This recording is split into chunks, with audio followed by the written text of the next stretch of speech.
Hello, today we will guide you through how to request access to a page in Facebook Business Manager.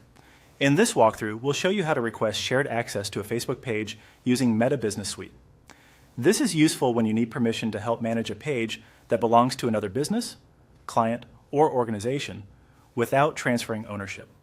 Before you begin, make sure you're already logged into the correct Meta Business account so the request is sent from the right place. Start by opening Meta Business Suite. Once you're on the main dashboard, take a moment to confirm that you're in the correct business portfolio if you manage more than one. This helps avoid sending the request from the wrong account, which can create confusion later. Next, look to the bottom left corner of the screen and click Settings. This will take you into the Business Settings area where you can manage assets, permissions, and connected accounts. If you don't immediately see what you need, just give the page a second to load, since these settings screens can sometimes take a moment. From the Settings menu, go to the left-hand navigation panel and click on Pages. This section is where Meta lists any Facebook pages currently connected to your business account. It's also where you can add a new page, claim ownership of a page, or request access to one that belongs to someone else. Once you're in the Pages section, move to the top right area of the screen and click Add.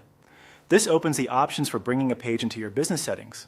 Be sure to select carefully here because Meta usually gives you more than one option, and each one serves a different purpose.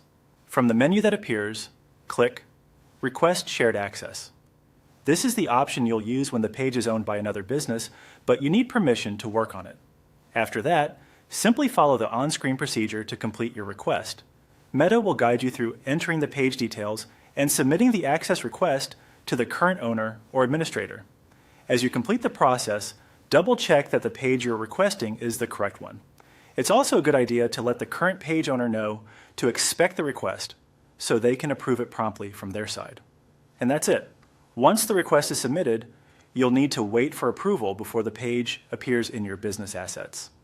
Thanks for watching, and we hope this helped you request access to a page in Facebook Business Manager quickly and smoothly.